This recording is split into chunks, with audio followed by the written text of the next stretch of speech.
আসসালামু আলাইকুম। চাকুরির নতুন একটি নিয়োগ বিজ্ঞপ্তিতে আপনাকে স্বাগতম। বাংলাদেশ আনসার ব্যাটালিয়নের নতুন একটি নিয়োগ বিজ্ঞপ্তি প্রকাশিত হয়েছে। বিজ্ঞপ্তিটি অনুযায়ী 12/4/2025 তারিখ হতে 18 থেকে 22 বছরের ভিতরে যাদের বয়স হচ্ছে তারা আবেদন করতে পারবেন। তবে বৈবাহিক অবস্থা অবিবাহিত হতে হবে। শিক্ষাগত যোগ্যতা যে কোনো শিক্ষিত বোর্ড হতে ন্যূনতম মাধ্যমিক স্কুল সমান পরীক্ষা সার্টিফিকেটে উত্তীর্ণ হতে হবে।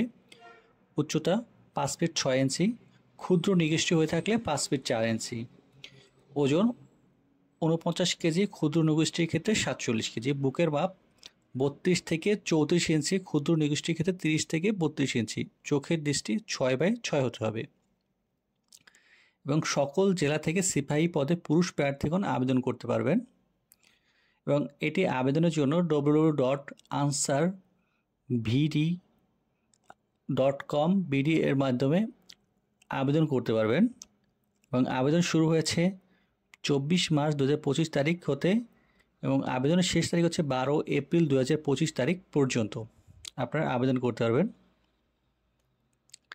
এখানে প্রশিক্ষণ ও মেয়াদের কিছু সুযোগ সুবিধা রয়েছে। প্রশিক্ষণের স্থান বাংলাদেশ আনসার বিডিপি একাডেমি শফিপুর গাজীপুরে। প্রশিক্ষণ 6 মাস হবে। এখানে মৌলিক অংশগ্রহণ সাধারণত প্রশিক্ষণ ও সুযোগ সুবিধা প্রশিক্ষণ বিধি মোতাবেক অনুযায়ী পোশাক সামগ্রিক থাকা খাওয়া চিকিৎসা সুবিধা প্রাপ্ত হবেন এবং নিয়োগ ও চাকরির সুবিধা সফলভাবে সাথে প্রশিক্ষণ সম্পন্নকারীদের 2015 সালে জাতীয় বেতন স্কেলে 77তম গ্রেডে 21,800 টাকা বেতন পেয়ে থাকবেন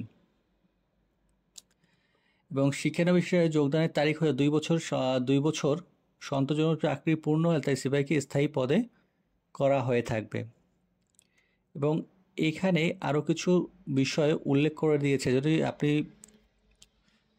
মাপ টিকেন তারপর লিখিত পরীক্ষার জন্য আপনাকে কিছু কাগজপাতি নিতে হবে। একমাত্রিক গেজেটেড অফিসার থেকে আপনার শিক্ষাগত যোগ্যতার যে মূল সনদটি আছে সেটি সত্যায়িত হতে হবে। তারপরে 6 কপি সত্যায়িত ছবি লাগবে এবং চেয়ারম্যান বা পৌরসভা ইউনিয়ন কাউন্সিলের নাগরিকত্ব সনদপত্র প্রয়োজন হবে এবং এনআইডি কার্ড বা জন্ম নিবন্ধন যদি প্রয়োজন সত্যায়িত হতে হবে। অভিভাবক সম্মতিপত্র থাকতে হবে, সেটি হচ্ছে ইউনিয়ন পরিষদ চেয়ারম্যানের কাছ থেকে বা পৌরসভার মেয়র ওয়ার্ড কাউন্সিলরের কাছ থেকে এটি নিতে হবে। প্রার্থী অবিবাহিত মর্মে ইউনিয়ন পরিষদ চেয়ারম্যানের কাছ থেকে একটি সনদ নিতে হবে। অনলাইন হতে ডাউনলোড প্রিন্ট কপি বা অ্যাপ্লিকেশন কপি থাকতে হবে। লিখিত ও মৌখিক পরীক্ষায় উত্তীর্ণ হওয়ার সময় জাতীয় পরিচয় এনআইডি পত্রের সকল সনদপত্রের মূল কপি অবশ্যই প্রদর্শন করে। যদি আপনি লিখিত পরীক্ষা ও মৌখিক পরীক্ষা উত্তীর্ণ হন তারপর কিন্তু আপনাকে মূল যত সনদপত্র সেগুলো কিন্তু উপস্থিত করতে হবে। প্রার্থী পরীক্ষায় অংশগ্রহণের কলম সঙ্গে আনতে হবে। ভিডিওটি সম্পর্কে যদি আপনার কোনো প্রশ্ন থাকেন আমাদের ভিডিওর নিচে কমেন্টে করতে পারেন, আমরা সকল প্রশ্নের উত্তর দিয়ে থাকি।